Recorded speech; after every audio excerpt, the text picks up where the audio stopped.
Welcome to What the Hell. Today's episode is going to be a little bit downer because what we're going to talk about is Southwest Keys program. This program was initiated in 1987 by Juan Sanchez, which I giggle a little bit after I say that Juan Sanchez. It is a very Funny. no.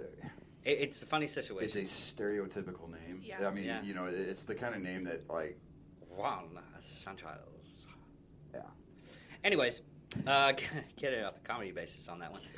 It's a Southwest Key program is a Texas-based nonprofit organization. I said profit on accident because it's technically, if you look at the stuff and everything like that, it's more or less for profit of how they do their stuff. Mm-hmm. And right now, they're not in the media as much as they should, as a program that should be shut down. And a lot of people, if they've actually worked for I've ran through interviews with people that's actually worked there, what their business practices. I'm looking at looked at their business practice and everything like that. And since the camera's on my laptop, now they can see that I'm actually just reading from Wikipedia. But and there's no shame in that at all. yeah, sometimes you get some good information. Sometimes you get some bad information, like we did that one time with the Menendez case. Menendez case, yeah. But basically, it's a shelter for kids, and what they do is they take these children that either the family members that are trying to come in over here illegally, they take these kids to these facilities to be taken care of for education and everything like that. Up front, it looks like a good program. I if I just looked at the preset of what they're trying to do and everything, yeah, I'd be totally for this. But once you look in the background of a lot of stuff, they have child trafficking.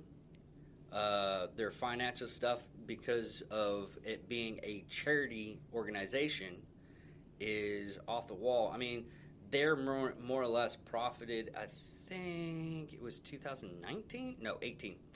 They profited more than $400 million. Yeah, it was the government contract that they got. Yeah, and what actually happens with a lot of this funding, they actually make more money because they set up a dumbing corporation that buys facilities and they rent it out for the organization so they can funnel money through other things and they basically treat themselves as like a bank through on a lot of the cases through child abuse,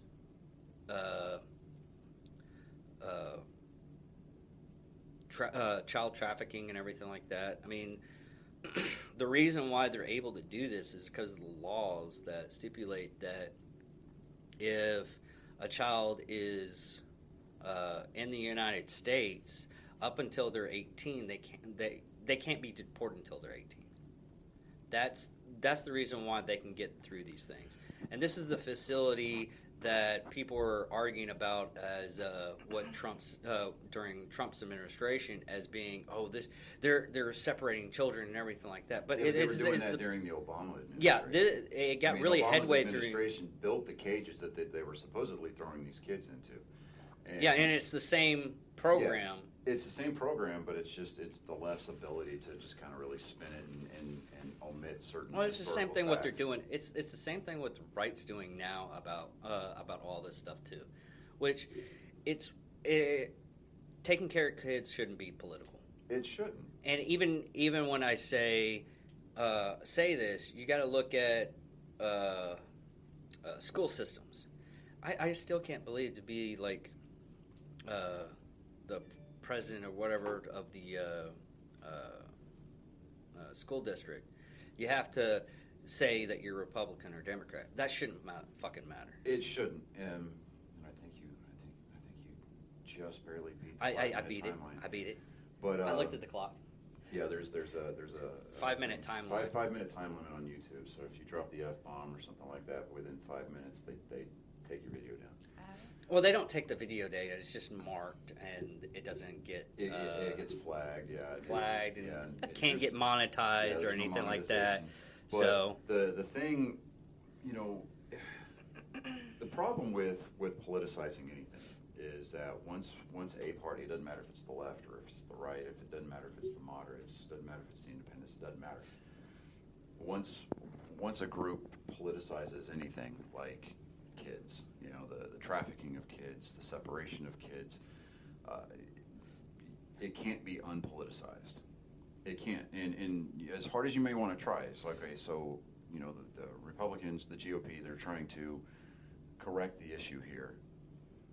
And then the left is going to take that and spin it as, oh, well, they're monsters because they're keeping these kids away and they're sending them back, or, you know, they're not caring for the welfare of these kids. And it really gives them the opportunity to point the finger somewhere else. And, you know, the whole, and I could be completely off base here, and I don't think that I am too far off, but the whole not being able to deport kids before they're 18 thing, I think that that's a misinterpretation of the Anchor law, where you know, kids come in or parents come in that are pregnant, and they have a kid that's here. That kid's not naturalized by birth. I mean, just because you're born on one side of the border or the other doesn't mean that you're a citizen of that country versus the country of your parents' origin. I think, especially if the parents come over here legally, then yes, those kids are naturalized by birth. But if they come over here, they're illegal immigrants or refugees, as it were, those kids are still considered citizens of the country of origin. I thought if they are actually born in the United States, they're a United States citizen. No. Really? That's new on me. No, see, and that's where the misinterpretation came from, is that the left came back and said, well, these kids were born here, they're American citizens. Well, no, they're not, because their parents came over here illegally. And it's not a racial thing. It's really not. As much as the left wants to make it a race issue, I mean, we've got refugees, we've got illegal immigrants coming here from all over the world. We've got Asian, you know, we've got Asians, you know, the Pacific, what is it, what do they call the Pan-Asians or whatever, Indonesia, I mean, even Canada's coming over here illegally. You know, obviously we got South and Central America, Europeans, Africans, they're still coming over here illegally, Chinese. I mean, there's even people coming over here from Russia that are illegal.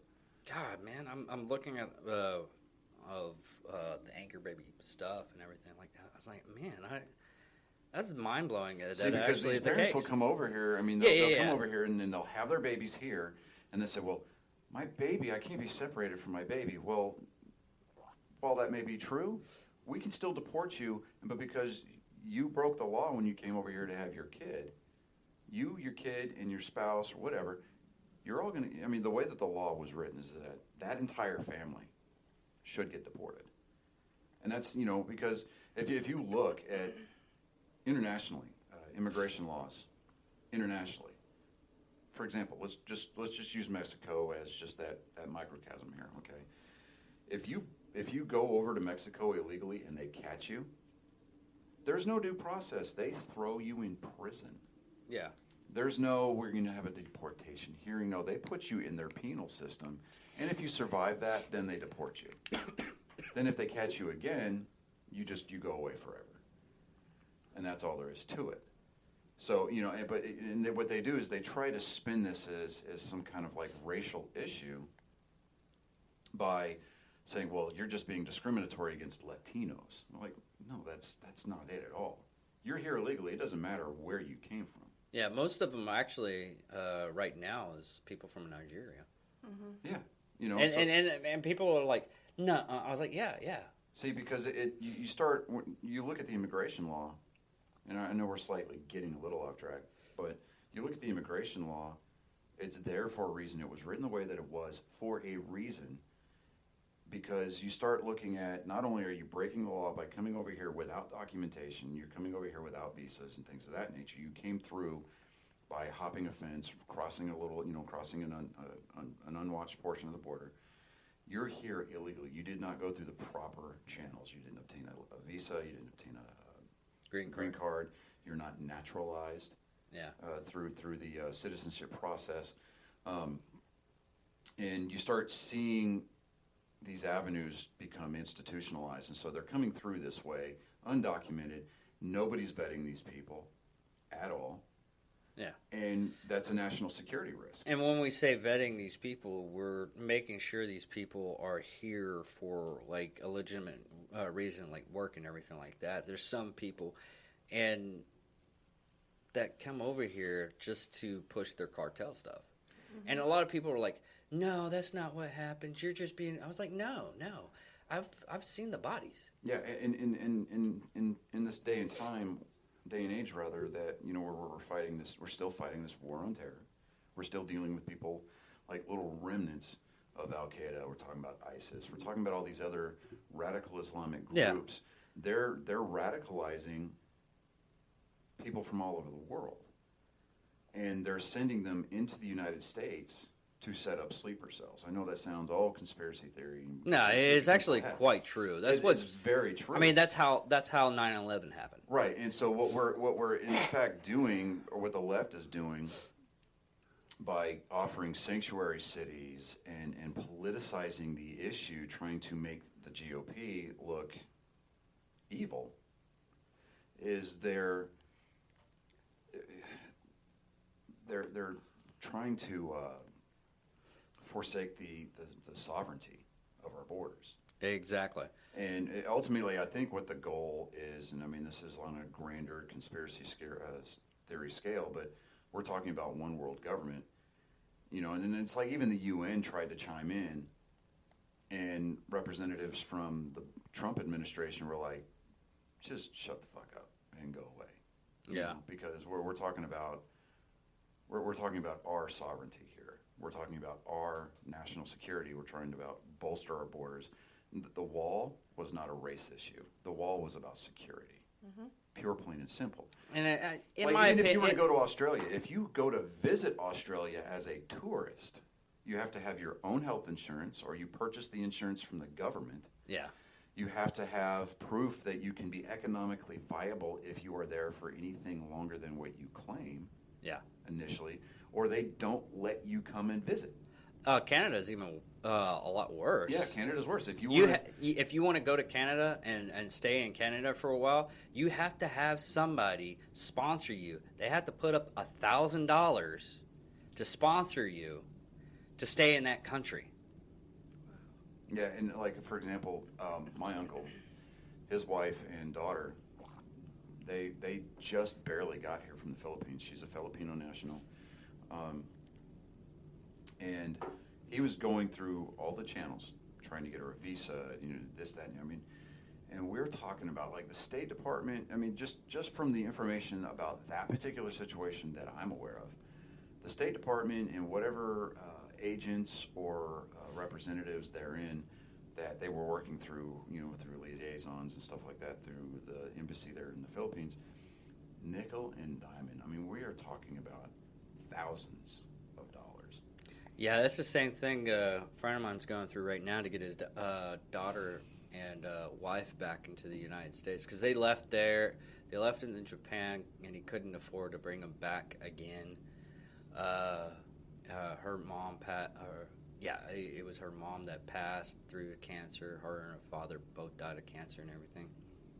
And it was cheaper to stay over there for a little bit.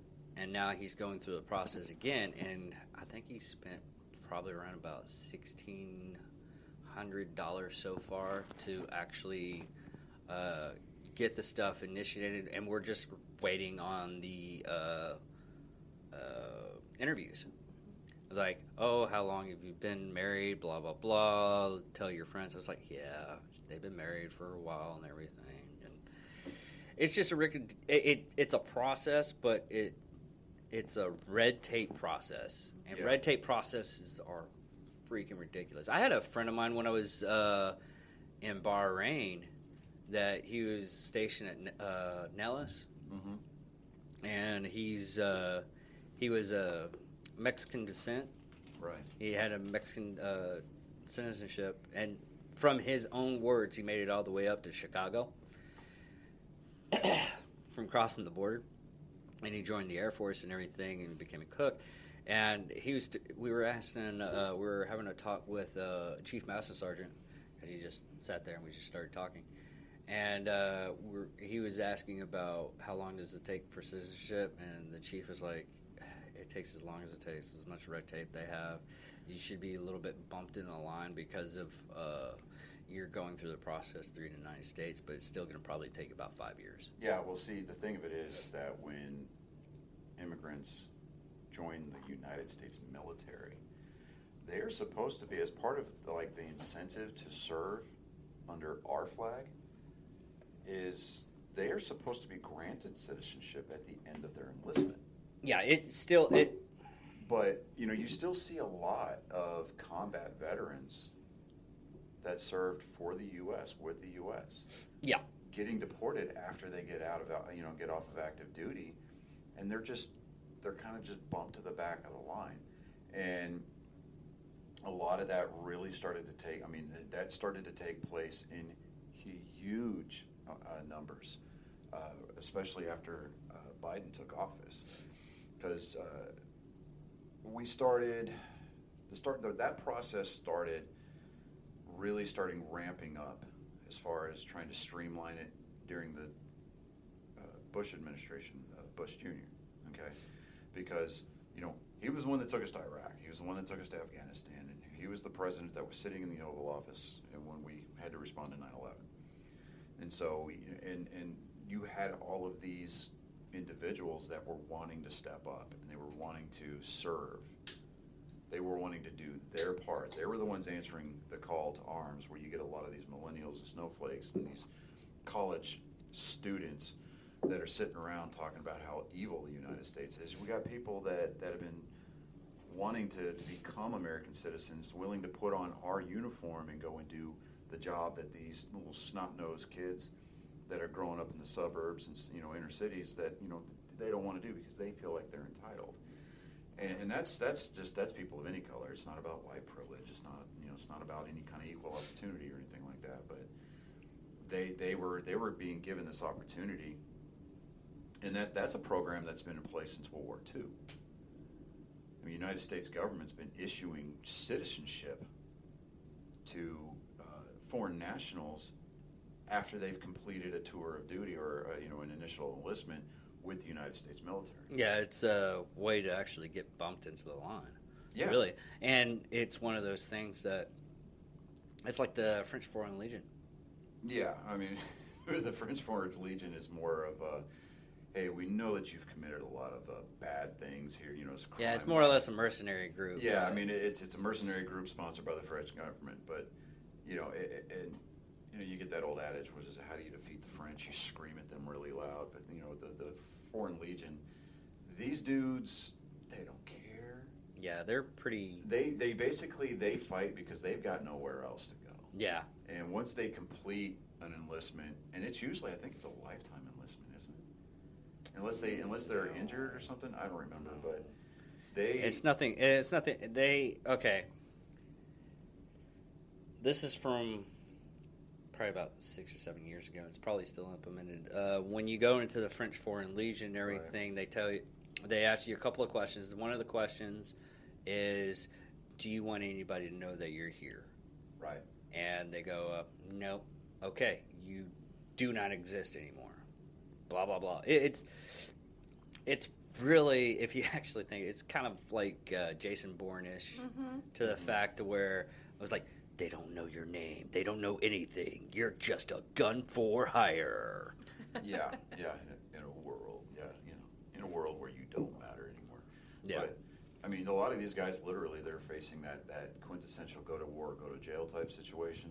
And so they're serving, and they're getting their sentences commuted after they, complete, like X amount of combat tours, whatever. But, getting back to our borders, it's that's a program that we instituted back in World War II. Well, we had the same thing. I mean, you can either go to jail or you can go to the Army or Marines. Not so much anymore. No, they stopped doing that back in the 70s or 80s. But when we're talking about kids, quote unquote, being separated from their parents. I mean, really, as much as they want to try to spin it, as much as they want to try to revise history, that's here's an the Obama program. Here's the French Foreign Legion. The initial contract is for 5 years. Okay. At the end of the first contract, the Legionnaire can choose to continue his career by means of successive contracts, whose duration varies between 6 months to 5 years. So, yeah, but that video that we watched this morning about that Southwest Keys program, it almost, it made me really think of. You remember when Wounded Warrior first started getting real big, and yeah, it was a thing to do, and it went downhill. Yeah, they went from a grassroots movement to now they've got this multi-million-dollar complex down in Florida, and the CEO of Wounded Warrior went from operating a 501c nonprofit to this dude's pulling down 6 figures a year. Yeah, which is actually illegal. Very. Yeah, and so he stepped down. And I hate to say it, it's like the church industry. I mean, the high dollar ones and everything like that, to where the fact that you just have these people that are just pushing in money, getting money. Oh, but the good Lord wants me to have a private plane, type deal, and they're not paying taxes or anything like that. And most of our problems can actually be solved by, taxing. Which it would probably not even, they would find some kind of loophole and everything like that, like most companies. But you have these organizations that, by law, and this is legitimate, by law, the only thing they have to give up is 2%. Well, the churches, the rule about churches not being taxed, I think that was created. It was back when everything was a small church. So it was designed to protect those smaller congregations from having them taxed out of existence. No, it was a little bit more in depth than that. Right. It was the separation of church and state. You can't pay taxes and everything and go in and dictate laws type of deal. The separation from church and state is the biggest and the most egregious perversion of grammar committed by both the media and the Democrat Party, because there is nothing written in the Constitution that states that there is a separation between the two. What the Constitution mandates is that there should be no government-sponsored religion. Yeah. And anybody who spends the time to go back and read the Bill of Rights, go back and read the Constitution the way that it was written, will see that. It's written there very plainly that there's no government-sponsored religion. There's no separation. You can't have the 10 Commandments on the steps of the courthouse because that violates separation of church and state. You are so full of shit that it's not even funny. It's like we can have these religious monuments out there because at the end of the day, if you go back and you look, we are founded on Judeo-Christian principles. It's not even that. It's more of the First Amendment itself, freedom of religion. The freedom. I mean, and that's part of the reason why people started settling here in the first place, is so that way they could come here and they could worship as they saw fit without fear of persecution. Now it's becoming that way because the left and the media and all of their little talking heads and all of these 1960s radical retreads that failed to get their job done through demonstrations, they got themselves educated and instilled themselves into our academia across the country, and now they're indoctrinating our kids to think to think the same flawed ideologies as they did. So you get these people that come in there and are like, well, you can't have this, and this because of this, that, and this. No, we're protected to do A, B, and C because of the First Amendment. First Amendment and every other amendment in our Constitution and our Bill of Rights is protected by the Second. So you get rid of the guns, you get rid of everything else, and then you can install your totalitarian. I cannot talk today. Fascism. Totalitarian government. Yeah. Okay. You can preach what you want. Nobody can say anything otherwise, and if you get caught, you get treated as some kind of insurrectionist, and you can get arrested for it. So I mean, they're trying to control the minds, control the hearts, control the thought processes, Because everybody, you remember that little key phrase everybody kept tossing around, and as soon as it was put out there in the mainstream, it was beaten down real quick as being some kind of whack job alt-right conspiracy theory. Remember the thought police? You remember that little key phrase during the Obama Yeah, because they have it. administration? They have it more or less in Europe.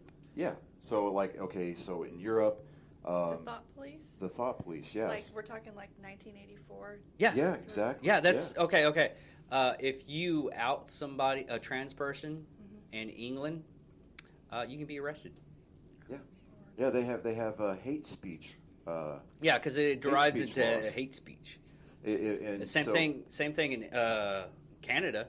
A comedian was doing his act and everything, and he didn't know the new laws and everything, and he got arrested. Yeah, so they'll look at your social media posts, and if they deem that you are committing a hate speech law violation, they will arrest you on that. Yeah, Europe has a lot of weird laws, especially like I was explaining to him about getting people in the photos and everything like that, and we were talking about getting one of what is it, the non-disclosure agreement, the one. Oh you yeah, can the download social and media stuff. release. Yeah. Doing that with a lot of people and everything. Do you want to do that for this weekend? We should probably go ahead and do that. What Just I'll do, just to yeah, save our ass. just to save it. Yes, I mean, But- I'll find a generic form, and I'll print off like 30 of them, just so that Okay. way hey, we have to work within a certain like confine. Yeah, So it's, that we don't go like crazy. Hey, you wanna? No, it's like okay. Well, because that whole this is so freaking hilarious. well, see, because we have these laws here about using people's likenesses without their consent. But no, there's that whole Viking dancer, blonde hair, had like a Thor necklace and everything. He was like dancing and everything, and anyways, he got very popular very fast, and he didn't want it. Yeah. So they have laws now. So if I take a picture, I take a picture of you in front of the Eiffel Tower. Okay. You got to make sure that there's no one in the background, or you fuzzy their face and everything. And if you don't, and they find out that they're in your picture, they can sue you. Oh. Yeah. Kind of like a media release. Yeah. Yeah. Yeah. Okay. Because you have to Photoshop a lot of stuff nowadays. If you get like photos from Europe, it's not in the United States. But because most people don't really care. I mean, very, very, very few people in the United States don't care. But going back, since we like to jump around a lot, going back to the Southwest Keys program. Welcome to the calamity and chaos that is our show. Yeah, that's why I don't know why I didn't put it on there, but I put on the last episode of What the Hell, Wrath of Man. Yeah. And parentheses, I put into it eventually. Eventually, yes. Did it not show up? I think it was just Wrath of Man. I don't know. I'm gonna look it up real quick. But yeah, See, this is why I love this girl, because she brought up 1984, and that wasn't even an inkling of a connection for me. I loved that book. That was one of the few yeah, it books- just says review. I'm gonna. one of the few books I actually enjoyed. Yeah, I read that book too, and I watched the movie too, and it The had movie that. was so horrible.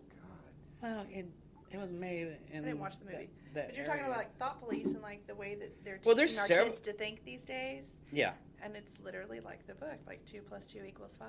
And if you say differently, then well, it's the same thing with Say like differently, racist. Equilibrium, Fahrenheit 451. 451. Ray Bradbury. I mean, there's a lot of writers that write to the point to where it doesn't want to have that the Orson was it Orson Welles. Yeah. Orson Welles ish utopia, because in all reality, the only utopia that you can actually have, something like that, is The closest we'll ever get is a dystopia. That is it. yeah. And it's usually because there was a small excerpt I remember from the 8th grade reading U.S. history that some group had tried to create a utopian community and it failed miserably. Well, they have. There's one, even a and- hippie commune out in California. Yeah, where they're yeah. like, oh, there's no laws, but yet there are rules. Yeah. Somebody enforces those rules. So it's like you can't have the truest definition of a utopia because even during the framing of the Constitution, when they were arguing back and forth the pros and cons, the Federalist versus the Anti-Federalist papers, they said that if men were of angels, there would be no requirement for law, but because men are not of angels and prone to sin, we require law. And it requires a government, albeit a small but limited government, and that is the problem. And you go back to red tape. The biggest problem why people try to get in here illegally is because the system has gotten so bloated and so over the top, and It the should larger the public sector is, the less incentivized the private sector is to do their jobs. Well, you also got to look at it this way, and I try to implement this on a lot of people that say it was like, oh, we should just get away with immigration. I was like, immigration technically isn't the problem. The problem is the manpower. We don't have it. No, we don't. The reason why it takes 5 years is because you probably only have like 3 people going for 3,000 people. Well, Or okay, even- so that's the even slippery more slope. than that. Right, but that's the slippery slope. Okay, so the reason why we're underpowered is because the size of the government, and the size of the government institutes all these extra channels that you've got to go through. You got to go, instead of check-ins blocks A, B, and C, you got to go A1, A2, A3, A4. Then you can go to block B, 2, 3, 4, 5, and then just you add all these extra steps because everybody's got to have their finger in the pot. And the more chiefs you have, the less Indians you have, and nothing ever gets accomplished because somebody's always trying to step on somebody else's toes because they think their way is always better. You streamline the situation, the government. Like, for example, let's just touch on the IRS for just a split second. If you were to not necessarily abolish the IRS, but you could cut the size of the IRS by 75%. You really could. You could fire 75% of the people who work for the actual IRS. Instead of going to these graduated tax tables, give everybody a flat tax of, say, like 17%. So it doesn't matter what you make. You pay 17% of what you bring in, and that's it. It doesn't matter if you make $1 million a year, or you make $25,000 a year. You pay 17%. Everybody pays the same. So you don't talk about the classes because the terms classes, sectors, those are socialist terms. And that so we get a lot of our vernacular when we talk about defining people, breaking them up into groups, and the way that how government is supposed to work. Those are socialistic ideals and concepts that are derived from Marxism. So Karl Marx even said that to each his own, from each or to each his or to each. Oh, how does it go? It's right there on the tip of my tongue. To each from their ability, or kind of paraphrasing here, like to each from, or based on your need, from each based on their ability, kind of a thing. And it goes back to the whole, the conversation you and I had last week, where if I bust my ass in class all year and I get an A, Yeah. and Tommy fuck up and Susie J. Rottencrotch over there fuck off all year, they get an F. They take my A and split it in half, give everybody a C because it's fair. No, fuck that. Because your time and your labor are, your personal property and your wealth are a direct representation of your time and labor. Exactly. And that goes to what's happening right now, Right. where people are making more money sitting their ass and not doing anything, or they're finally going out, being able to go on vacation and everything. It's the catch-22 on that one. Yes, I can understand that you worked your ass off. Now you finally get like almost a year-long vacation. But here's the thing. You don't do anything else with your life, and by the time that you need to do something else, you can't do it because someone that's willing to do your job has already got the job. Yeah, I mean, it de-incentivizes people to be innovative. It de-incentivizes the workforce, and that is one of the key tactics of socialism, is to consolidate everybody, to make them dependent upon the government, so that way when somebody comes along with this revolutionary idea, and I say revolutionary with the air quotes, to get out and provide for yourself, to come off of the government, to do for your own. Now all of a sudden that person is being painted evil by the ones who want that centralized control. Yeah. Because it's all about power for them at that point. Yeah, and it's the same thing with this Southwest Keys. Yeah. It's to the point where they're giving out loans to people they know and everything like that. They're basically illegally using the funds they're gaining from the government, our tax dollars, our money, that's supposed to be beneficial to the United States, and they're giving it to other people to make them more money. Did you pick up in that video that you sent me the link for that La Raza was in there? Yeah. La Raza is the Latino version of CARE, which is the organization that looks out for Muslims. Yeah. They are the, I mean, that and the NAACP, wildly racist organizations. Huge. If you are not of that ethnicity, you don't mean shit. Yeah. Absolute squat. And so he's over there accepting these awards from La Raza. It's like, okay, premise, he's receiving an award because he's doing something to take care of this particular group. Now, if you take that situation and a Hispanic man or a white guy, if he was white and he was doing this for, say, white children, somehow he would be demonized in the media and everything else. The government, the left, the Democrat Party would come up with so many, like,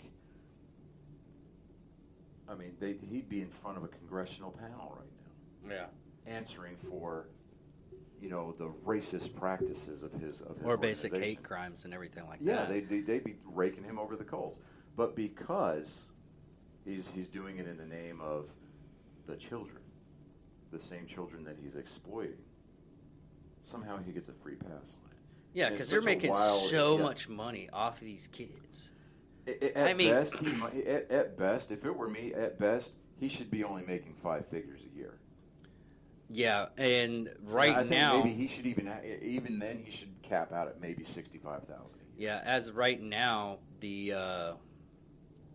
it happened in February 2019. They had an investigation. The FBI had an investigation on the chief financial officer, Medill. Man, my dyslexia hit up like really hardcore right then. Chung, who resigned, her salary had been an estimated $1 million Yeah, now, as a charity organization. yeah. Now, if you look at their website, southwestkey.org, Andrew Harper, the only white guy on their entire staff, is their CIO, and he's their chief information officer. Well, yeah, you gotta have a white guy, Yeah, I mean, but you got the COO, Joella Brooks. She's black. Let's just call it what it is. Their president and CEO, Dr. Anselmo Villarreal. Eric Villarreal, Moran yeah. is their CFO. And Valeria. Villarreal. Yeah, that's what I said. Potato. Don't judge me. I told you this morning I know just enough to get myself in trouble with the drive-thru. Villarreal. Okay. So I've my been question, corrected. Okay. when they come over with their kids, are the parents leaving the kids here? Yeah. Yeah. They're just dumping them. As a Because- mother, okay. I don't get Because they don't want to, in hindsight, and this is the only thing I can come up with, is they don't want to get as much trouble as they possibly can. And they think in the back of their mind they can come back over to pick up their kids, which our laws state we're trying to, this program technically, okay, in all hindsight, this program is technically supposed to be more beneficial for the children to educate them, to give them a better life and everything like that, than send them back. Because of the laws and everything. And if they wanted to, they can get a college degree, start up and get a college degree here. The basis of the program is supposed to be beneficial, but there's so much that's getting done to the fact of they're being extorted. Yeah, that's why I was just looking here on the Office of the Inspector General for the Department of Health and Human Services, and this was back in 2016.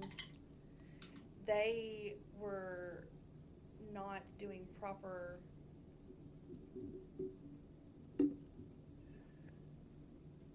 making sure, vetting, I guess is that what you were trying to say? Yeah. For 8,323 kids released to sponsors in 2016 without adequate documentation. I would be livid as a mom. I would be livid. As a father, I can deal with being away from my kid for a certain amount because she lives in South Dakota and it was more beneficial for her to be in South Dakota, and I can't stand cold. But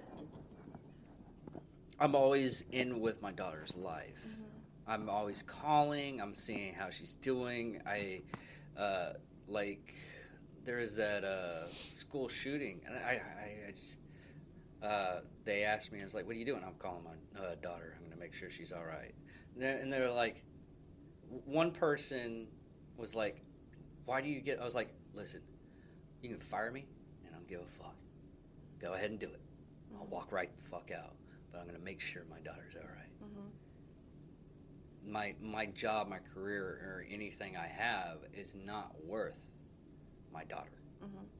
She came from my blood. Way too much sometimes. Way too much. I can understand as a mom if you have very little means, not a lot of opportunity, you worry about taking care of your kids. As a single mom, I worry about that all the time. Yeah. And I have 4 kids. And so I can understand them as, we'll look at it as them not trying to do something bad or illegal, but them bringing their kids over and saying, okay, I'm entrusting these people to take care of my child, to give them a better life than what I can give them right now. But,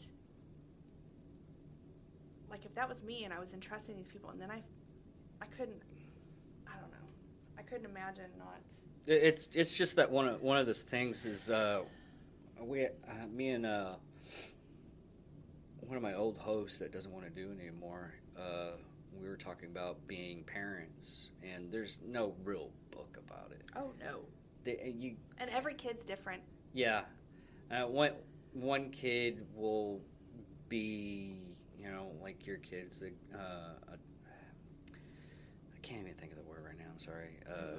He's got Asperger's. Yeah, Asperger's. And I have one with Tourette's. Yeah.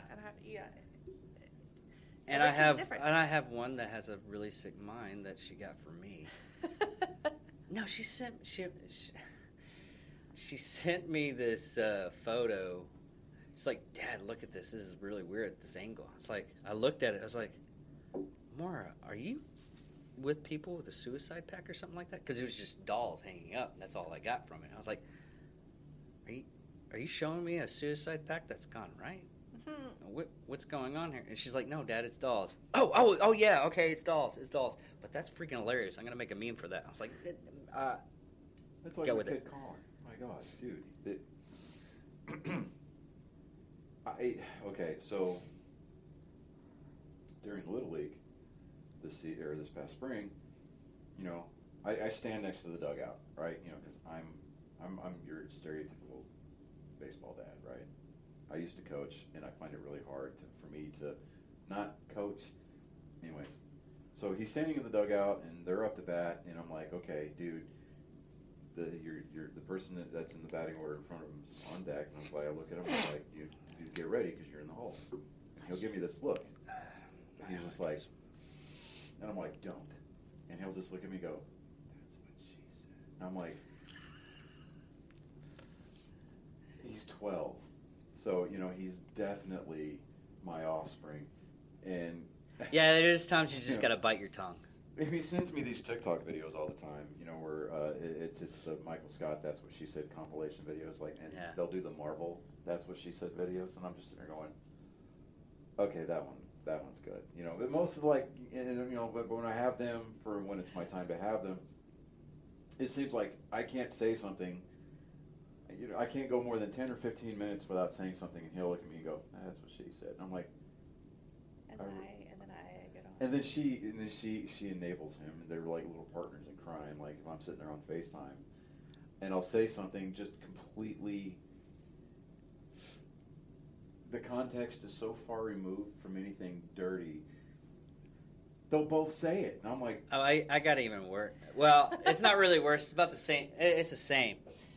Well, yesterday I took a friend of mine and her son to go get ice cream. And he was like, well, I want Doritos. And she bought him Doritos. She's like, okay, here's some Doritos and everything like that, but you can't eat it in the car. I told him, I was like, you can't eat in the car. It's a new car. I've kept it up like a couple of months, keeping it clean and everything like that. And she's eating. I was like, listen, you got to have a little bit of self-control and just, show by example and everything like that. And by the time I'm just keeping my eyes straight because I'm driving.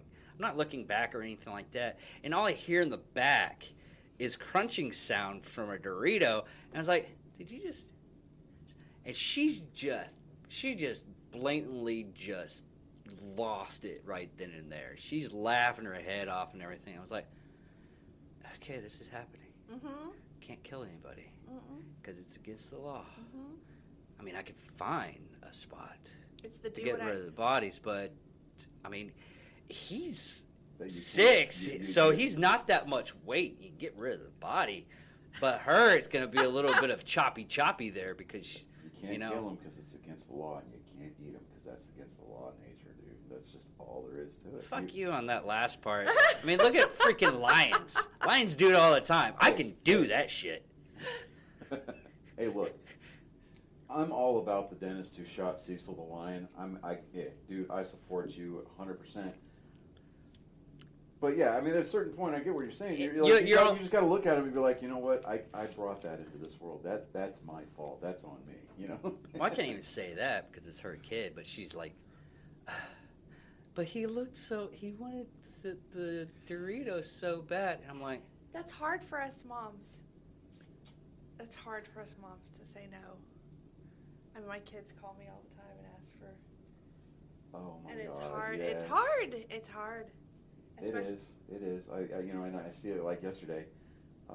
Because you get to that stand, and well, I was like, called yesterday, and he's like, "Mom," like he's 18. He's 18, and he's calling her, and he's like, "Mom, well, they got something. Can I get something too?" And I'm over there going, "Wow," because I mean, as a divorced dad, I'm a single dad. I'm just like. I want to be able to do for my kids. I want to be able to get them things, But at the same time, I'm just kind of like, no, just stop, I'm so glad that me and my ex-wife have a policy to where she has to work to get what she wants. I mean, she has her own PlayStation, her gaming laptop. She's only 14, but she's worked for that stuff. That's both me and her. We implemented that. It's like. I was like, when she's down here and everything, it's like, hey, Dad, can I go get some snacks? Yeah. Dishes are right there. There's the vacuum. But see, and the laundry's right there. And she does all the work. Yeah. That's our generation. I mean, I worked at 15. I wanted to go on a mission trip with the church, with the youth group. I had to pay my own way. And Daddy was like, well, you play ball with the girl whose dad owns McDonald's down the street, so go get a job over there. And I worked to pay for that. I had my own lawn business at 11. I was a lifeguard. junior, senior year, and freshman year in college. Yeah. I had to work for myself. I babysat. My kids are like, and it's my fault because you want to give them all the things that you didn't have when you were growing That's up. the same thing. That's the same thing with yeah. my parents. They did the same. They grew up poor and everything like that. Mm-hmm. And I had a conversation when I was at a call center.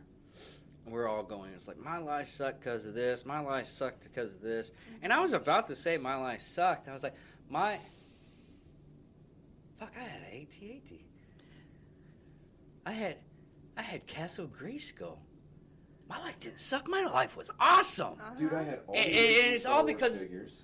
Well, I it's all. had all of the original He-Man figures. Yeah. Dude, and I'm sitting there thinking, I'm like, okay, because my dad, obviously breadwinner for the house, right? He in the Navy, trying to support his wife and his 4 kids on Navy pay, right? Not Yeah. the easiest thing in the world to do. My dad did it on Air Force pay, and he still Yeah. had to That's You my know, have a fault. second So- job. And we were living, like, when we lived in Hawaii for a few years, my dad was stationed in Pearl Harbor.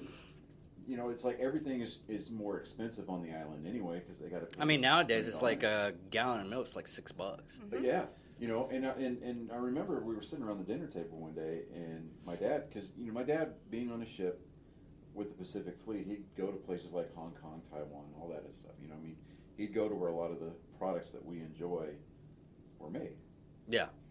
And they had like a Nike or a Reebok store there where like the secondhand stuff, like they had like the small little defects that they couldn't put out.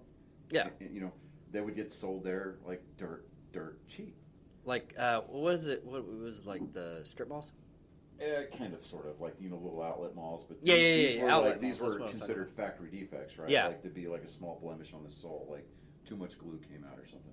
Yeah.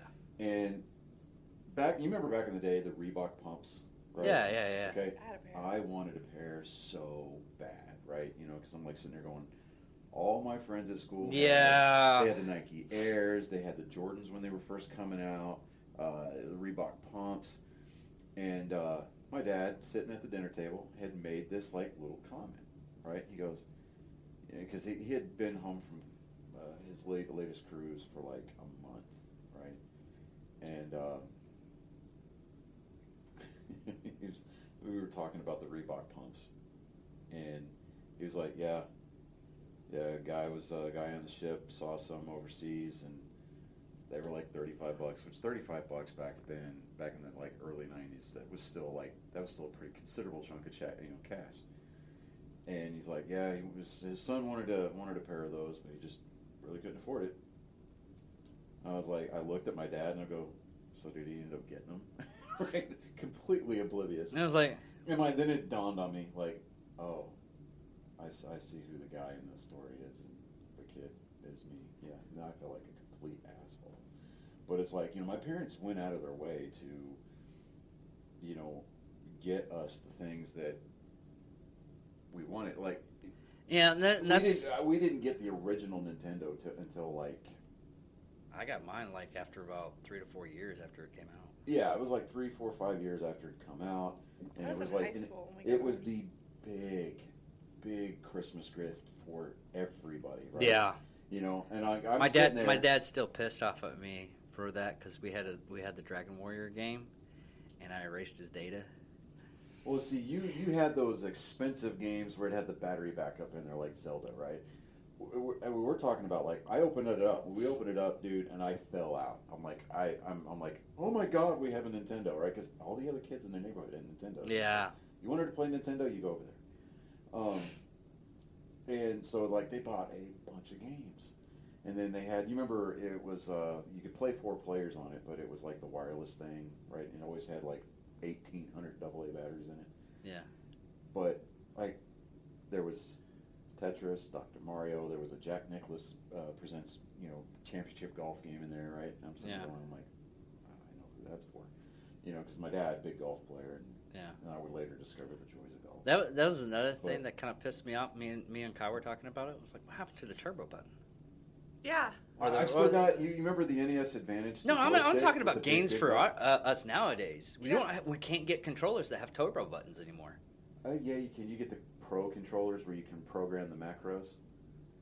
Oh, can you? Yeah. like, okay, so last weekend I had my kids and I had them bring their Switch, right? And I have already purchased 2 or possibly even 3 sets of Joy-Cons for their Switch, but the joystick, like on the right Joy-Con, is constantly going out, and I know why. And you can fight me all day and tell me otherwise. It's because, you know, when they lay it down on the screen, and that joystick gets jammed in one position. Yeah. So I'm like, you know what? No, this is just not working. I had bought them a wired Pro controller, but they couldn't use it unless it was plugged into the dock, right? And they didn't bring the dock with them. So I went and they've got the Pro A or Power A or whatever the off-brand, but Nintendo licenses them. They've got the little wireless Pro controllers that you can buy now. You don't have to pay the $75 that Nintendo wants for their branded one, right?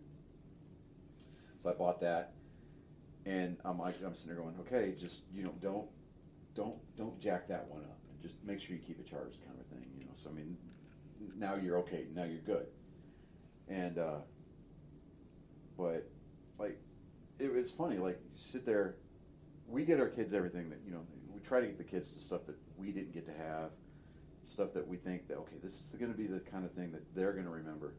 Like, you know, can't really afford it because I'm going to have to go without something to make sure you get what you need. But, like, you think back when we were kids. Yeah, you like, think about now how much our parents actually gave up, you know, and then to get what they want. But just like today, we do stuff in an underhanded way. We really do as parents. And I say this because my mom spent more time on the Nintendo than the kids did because she was playing Tetris. Fucking my mom was the same way. Right? And she got so good. She got up to like level 99 to 100. Yes. You know, I'm sitting there, I'm like the pieces are just going, and she just, I'm just going. And, you know, and then like she like messes up something, and then I'm like, can I play now? Okay, just let me play one more game. And like 30 minutes later, okay, you can play now. I'm like, I'm going to go to bed, you know? But like my dad would sit there and play that golf game, and he got to where he was pretty good at it, right? Yeah. And I'm like, well, can I play too? You know, like we can play together. And I started getting really good at that game. Like, you know, in that game when you hit the pin, you hear that ding, you know, it would make that metallic tinging sound, right? And I'd constantly hitting the pin. My thing is griping at my kids, like, why don't you go outside and we buy them all the stuff. Yeah. But then I go, why don't you go outside and play and not play on your electronics all day long? And they're like, they look at me like, what are we supposed to do outside? When I was little, we played with dirt, sticks, we built teepees, we just imagination. The amount of scar tissue on my knees just from falling off my bike. And it wasn't until my parents threatened me with life and limbs that I started wearing a bike helmet whenever I get onto a bicycle. Yeah. And the first day I'm wearing that helmet, I'm out riding my bike around, and I wipe out hard. And I hit the back of my head, and the helmet split into 4 pieces. You know, I'm sitting there, I'm like, well, okay, so I walk my bike back to the house, and I walk in, and my dad was like, you're back early. And I pulled the helmet up, and I showed it to him, and he goes, Jesus Christ, what the fuck? And I was like, yeah, now I know why you wanted me to wear my helmet. I'm just sitting there going, or the third degree burns we used to get off that slide. Oh yes, when they were really hot. Slides, the metal slides. Yeah. Whose brilliant brainchild of that was the probably fuckery? The same people that came up. I think it was people up in the north. Yeah, because it's those people up in the north that are like, they were the same people that they were like the playpens for like New York City style apartments. They latched onto the windowsill, and you had the kid kind of hanging out in space off the side of the fucking building.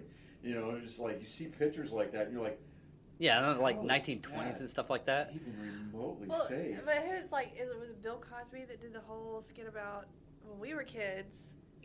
Like no, he just raped women. Well, I was trying to think of it was pudding pups. We played on dangerous equipment. We played on the monkey bars. You'd break arms and legs. Yes. You'd play on the metal slides. I broke my arm off of one of those slides too. Never broken a bone in my entire life. It'd be nails and shards of glass out on our playground, so we were fine. Yeah, it amazes my son Colin. He's like, he broke his wrist a couple years ago, and he had to miss an entire season of baseball, and it broke his heart. He's in the doctor's office, they're like, well, it's broken. We got to put a cast on you. And he goes, can I still play baseball? And the nurse looked at him and goes, sorry, oh, I'm sorry, honey, no. You won't be able to play this spring. Dude, according to my ex-wife, he started crying. Like, it broke his heart. I mean, it shattered his universe that he could not play baseball. I think I broken my collarbone, I've broken my arm, I've broken both my ankles. But I've also was into like extreme sports and everything like that. No, I've dislocated things like my shoulder, my hip, I've blown out my knee. So I mean, yeah, I get all that. But that's all from like military service, you know, doing that hardcore stuff. But I had it's everybody tells me they're like military service, and I just come back and I'm like, I did most of this stuff before I got in the military, doing crazy. I was very active, I mean, I was about to be going into pro for skating, skateboarding, and I was doing what happened with both my ankles breaking. I broke both my ankles at the same time because when I was doing the ramp, I went in, went up, skateboard did not follow me, and I hit the top of the ramp with both my ankles. I broke my right ankle. Junior prom. I stopped skateboarding after that. I mean, every once in a while I'll skateboard. when I realized that I couldn't effectively do an ollie, I realized at that point in time, very early on in the 90s, skateboarding was not in my future. But I was the cat. I played ball. I played volleyball, basketball. It was sophomore year, and I was telling him we would play with fevers. My sister and I, because my dad was the coach, and he'd come in like with medicine during school. He'd be like, "Here, take this because I need you to play tonight." That's her uphill both ways. 12 inches of snow, or 12 feet of snow. Yes. Well, look at what they put in Coca-Cola back then. And when it was pure cocaine, it was like 3.6 ounces of cocaine in the. Sorry, I'm gonna stop you right there. We are not that old. Uh, Okay, they didn't put cocaine in Coca-Cola when our parents were kids. They stopped doing that shit in the 1880s, dude. Yeah, but Fuck you know, going back to where our grandparents, you know, went uphill and everything. Thank you for clarifying. But you were like, oh, you would to put Coca-Cola. But freshman year, I was playing. That's the gray hair. Freshman and JV ball. Had played a freshman game. Went to play the JV game. Broke my nose in the ball game. Couldn't see. My nose was bleeding, and it blacked my eye, and I couldn't see. And I was pissed that my dad made me come out to sit on the bench. And I look at my kids these days, and they're like, I don't feel good. I need to go to school. And I'm like, seriously? I played a ball game with a broken nose. You know, I've done all of this. You can suck it up. But then they call and ask for things, and I'm mom. And when I found out I was allergic to bees. It was when I got stung by a bee on my bottom of my foot, and it was so bad where I couldn't walk.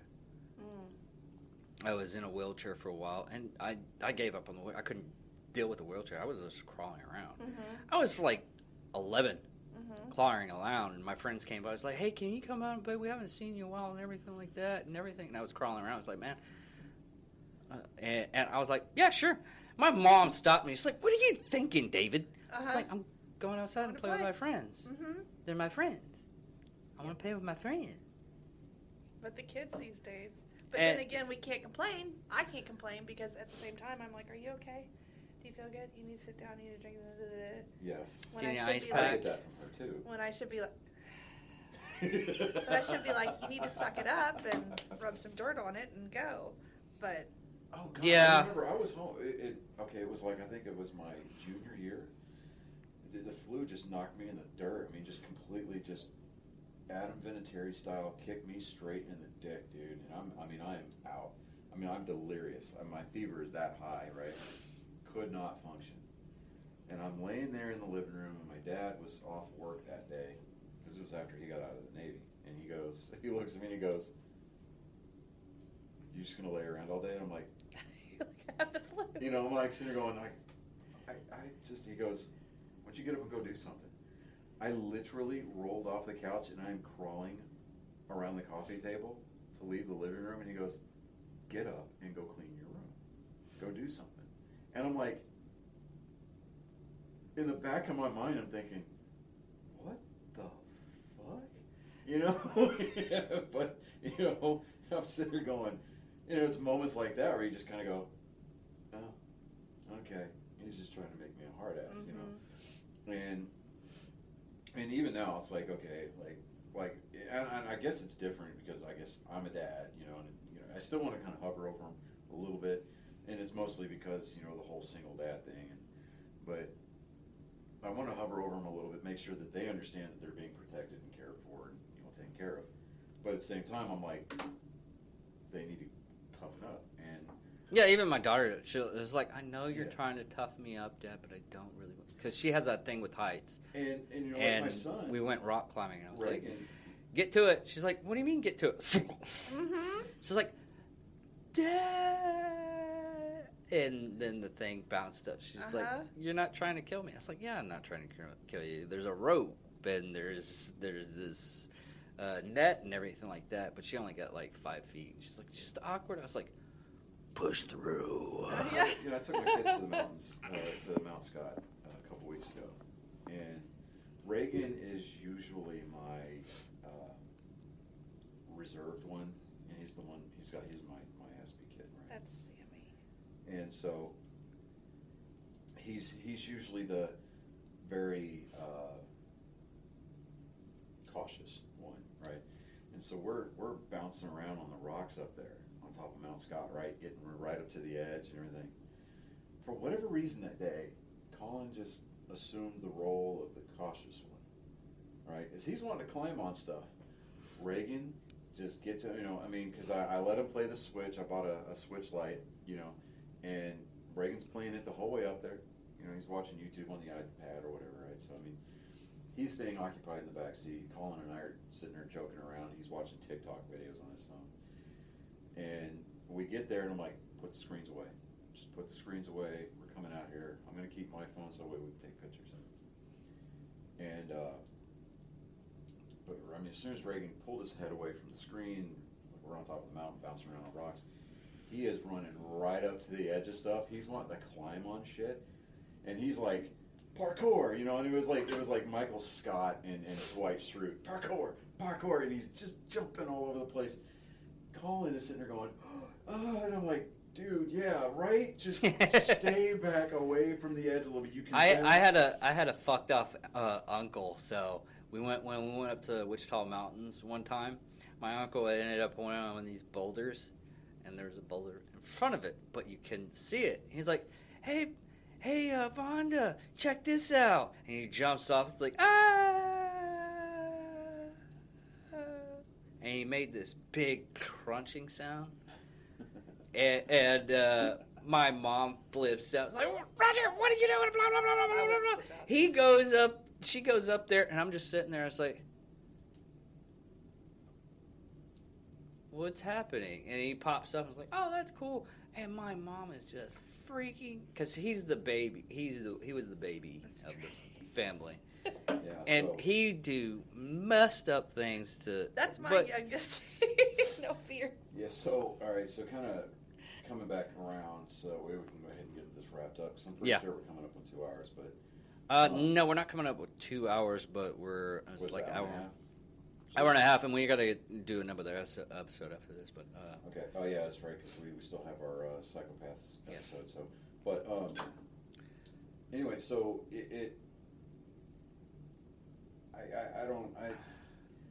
parents dumping their kids off, knowing that they're going to get back, deported back. yeah, we just gave prime examples how everybody has fucked off stories about how.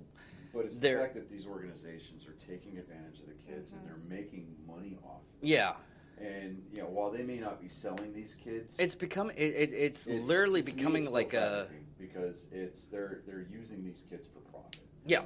And it's tantamount the same thing. It's 6 1/2, 1 dozen the other. Either you sell a kid off for the sex trade, you sell them off for forced labor, or you're out there making money off of them. You're still generating a profit off of these kids who didn't have any control over the fact that they were injected into this situation, and it was because of their shitty parents. And there's coming other up. times where they're being abused, being Yeah. sexually abused.